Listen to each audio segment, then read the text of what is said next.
Baik pemirsa, saat ini saya berada di depan bangkai bus pariwisata Putra Pajar yang mengalami kecelakaan pada Sabtu lalu. Dan kalau dapat kami gambarkan, mulai dari tampak depan bus mengalami kerusakan cukup parah di bagian atas dan bawah. Kaca utama depan ini pecah dan terlepas. Selain itu juga bumper kendaraan terbuka karena ini menabrak tiang listrik yang ada di sekitar lokasi kejadian. Selain itu juga ke sisi arah kanan, dimulai dari kaca depan atas pecah hingga ke belakang karena bus Putra Pajar ini saat mengalami kecelakaan terguling ke arah kanan dan sempat terseret beberapa meter hingga terhenti di tiang listrik dan mengakibatkan bus ini mengalami kerusakan yang cukup parah. Sementara itu yang dapat kami kabarkan di lokasi bangkai bus Putra Pajar.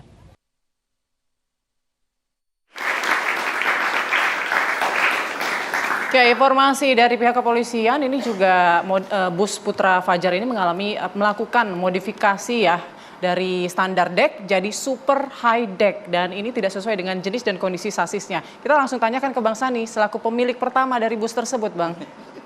Ya, memang kebetulan unit yang kecelakaan ini pemilik pertamanya perusahaan kami, Iya. PT San Putra Sejahtera. Jadi 2006 kami beli jalan untuk angkutan karyawan di Chevron. 2010 dia mulai jalan akap sampai 2 tahun 2019. Terus kami stop karena kami lakukan peremajaan. 2022 akhir dibeli oleh pemilik yang Jayaguna G itu, terus dicabut berkas. Artinya gini, secara proses itu clear ya. Memang kami sudah standarkan seperti itu. Nah, spesifikasi kendaraan pada saat kami miliki tidak seperti ini. Oke, bagaimana dulu? Jadi kalau di bus itu Putri, kita beli bus itu, kita bikin bodi di karoseri, itu ada namanya surat uji tipe. Itu ada dimensi, tinggi dan segala macam, kapasitas bangku. Oke. Nah yang menarik kalau saya melihat di bus ini, kapasitas bangkunya melebihi dari yang saya tahu. Oke, yang sebelumnya Kapasitas berapa? bangku yang saya tahu di mobil ini yang kami waktu itu kami punya itu kalau tidak salah saya 43. Nah, ini 59 atau 57 Iya, lah. lebih dari itu. Nah, itu satu. Kedua, dimensi. Mobil ini dulu tingginya 3,6 meter. Sekarang jadi 385 sampai 39. Ketiga, bentuk. Kowal depan, kowal belakang, samping model. Ya, ini udah berubah reformasi total. Jadi mungkin ini juga yang mensumbangsi mobil ini menjadi terhempas kencang, dia ngeret. Oke. Jadi kan kami ngobrol dengan KNKT, ada analisa dari KNKT, di tikungan itu terjadi body rolling, gaya sentrifugal sehingga mobilnya oleng terhempas gelasar. Ini yang menurut saya sangat disayangkan dan pihak yang berwajib harus mendalami ini. Oke, jadi tidak hanya sopir yang jadi tersangka, tapi mungkin karoserinya atau mungkin pihak pemiliknya yang sudah memodifikasi kendaraan tersebut. Ya, jadi mohon izin Putri, Bang Tigor sama Pak Yani, kita sepakati dulu jangan sopir tapi pengemudi. Oke. Pengemudi ini sebenarnya kalau dibilang salah karena memang dia yang dibalik setir, harusnya dia punya keputusan. Saya nggak mau jalan, terserah. Saya nggak mau jalan, saya nggak sanggup. Titik di situ. Nah, cuma kan saudara-saudara kita ini kan ya karena banyak faktor ya di jalan aja lah ya bla bla bla bla dan banyak MacGyver juga. Oke. Nah, pengelola bus ini, at least manajemen, entah itu pemilik atau siapapun, tapi manajemennya harusnya kan concern di sini. Yang kita sama-sama tahu sudah tersebar kalau informasinya dan keterangan dari pengemudinya dia sudah cari mekanik lokal, mekanik udah bilang ini harus ada perbaikan berat bla bla bla bla bla, tapi dia paksakan turun. Saya mencoba membayangkan situasi, mungkin anak-anak nggak sabar atau guru atau apa, ayo mau pulang. Jadi dia paksakan turun. Nah, jadi seharusnya kendaraan ini kalau dirawat dengan baik, digunakan dengan yang tepat, dia tidak sebobrok itu. Namun itu tadi, dari sisi bodi saja sudah menurut saya sudah nggak masuk akal. Kendaraan dengan lip spring atau suspensi per daun yang kenyalnya sangat relatif keras, tidak kurang stabil, dibikin bodi dengan ketinggian sebegitu sehingga bisa menghasilkan gaya sentrifugal yang cukup tinggi di tikungan yang pada saat mobilnya ada momen menikung yang cukup besar. Nah, ini yang mungkin menurut analisa saya diperkuat dengan cerita ibu tadi yang Ananda cerita, saya bisa membayangkan langsung. Oh, berarti mobil ini terhempas, nyeret, dar. Nah, jadi kenapa dia terhempas? Ya karena ketinggiannya yang tidak sesuai karena dia tidak ditunjang oleh suspensi yang memadai. Harusnya kendaraan yang tingginya lebih dari 3,7 meter layaknya menggunakan wide air suspension. Jadi suspensi itu ada 3, lift spring, narrow air suspension, dan wide air suspension.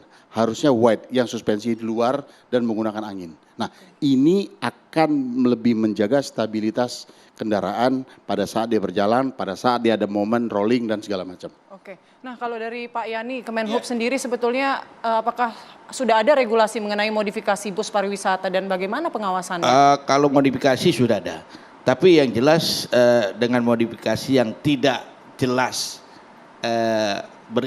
tidak berizin ini. Nah, ini sedang kita juga lagi lakukan penelitian terhadap karoserinya, memastikan bahwa otomatis tadi yang dikatakan Pak Sandi, titik beratnya akan pindah. Dengan titik berat berpindah, maka pada saat di tikungan yang tadi disampaikan di lokasi kejadian itu, gaya sentrifugalnya mengakibatkan bus itu oleng. Oke, berarti terbalik. di uji kir itu nanti bisa terlihat ya apakah sesuai kemudian modifikasinya dengan jenis sasisnya ya? Jenis sasisnya atau dengan rumah-rumahnya juga. Oke. Bodinya. Nah, ini ketahuan. Harusnya karoseri mengikuti aturan itu ya? Yes, harus. Karena sudah ada strut yang dari awal kan Pak Sandi? Iya, kalau saya boleh ikut ngomong Putri, ini dilakukan perubahan bukan di karoseri, tapi di bengkel. Ah, bisa jadi di bengkel. Saya yakin bengkelnya juga tidak ada izin. Karena sebuah bengkel perbengkelan itu harus izin dari perindustrian dan ada izin peralatan di Direktorat Sarana. Harus register dengan peralatan yang jelas, safety dan segala macam. Nah, yang saya bilang tadi, bus ini pada saat dia keluar dari karoseri ada namanya surat uji tipe. Di situ ada rancang bangun yang memberikan dimensi tinggi, lebar, jumlah bangku, layout dan segala macam. Nah, ini sudah menyalahi. Makanya saya bilang dari sisi ini saja ini sudah, ya nggak tahu, mungkin Pak Yani tahu ini pidana. Iya, ya karena dibuatnya bukan karoseri yang tadi betul. Sudah diselidiki itu? Memang bukan karoseri yang legal? Kelihatannya bukan yang legal, kelihatannya. Nah, tadi kita sudah ada tim kami ke lapangan mencari di mana nih pastinya. Tapi saya belum bisa masih menyampaikan dalam proses ya. investigasi. Oke, Bang Tigor, tampaknya ini agak lemah ya pengawasannya di karoseri ataupun bengkel-bengkel yang ilegal, tidak terdaftar begitu.